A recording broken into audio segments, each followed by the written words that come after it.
Good evening. I'm Heather Williams, and it is so nice to meet some of you guys face to face. For this discussion board assignment, I chose to review the American Counseling Association, or ACA, Code of Ethics. In that Code of Ethics, the section that is for evaluation, assessment, and interpretation is found in section E of the document on page number 11. The thing that stood out to me most and surprised me as I read through the document is that it gave the purpose for assessment as to be gathering information about a client for a variety of purposes, including but not limited to client decision making, treatment planning, and forensic proceedings.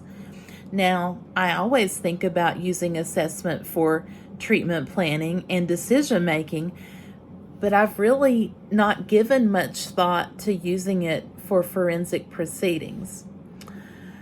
I think, this is an important part of assessment. And in the families that I've worked with, I've seen, the forensic assessments done. I've been witness to that, but for some reason, the whole time I've been taking this class, I didn't think about that.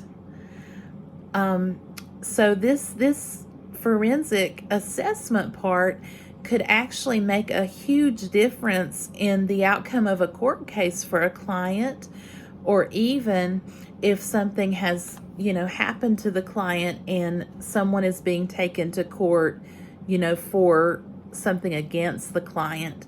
These forensic type assessments, can make a humongous impact on that.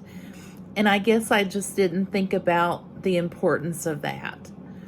I noticed as I read through the document and was looking at, the sections from Section E that were more specific to forensics, it also stated that it's prohibited practice for a counselor to evaluate someone who has been a former client, a romantic partner of a former client, or a family member of a former client for forensic purposes.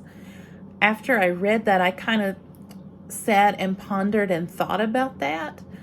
And I came to the realization that the reason for this is because of our biases. We need to be unbiased if we're going to evaluate someone for court proceedings. And I feel like, if we already have that relationship, built with that client, then it's going to be very difficult for us to truly hold an unbiased opinion. And I think that's probably the reason why the ACA felt that was something important to put in their code of ethics. As Christians, we have a responsibility to make sure that the information that we provide as we're assessing our clients is accurate and able to be used as it's needed to for treatment planning, for making decisions about the client, and for forensic proceedings. It's very important. The Bible tells us in Micah 6:8, "He hath showed thee, O man, what is good, and what doth the Lord require of thee, but to do justly, and to love mercy, and to walk humbly with thy God." That's out of the King James Version.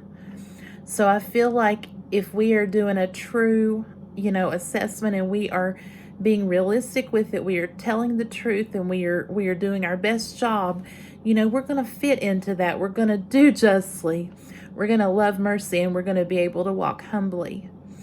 I also did find one thing that I felt was missing from the ACA Code of Ethics, and I believe that there should possibly be ethical guidelines for doing assessment on individuals with developmental disabilities. People with developmental disabilities may need additional accommodations for them to be assessed.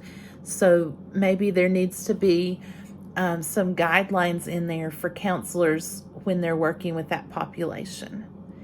Thank you, and I hope you have a great evening.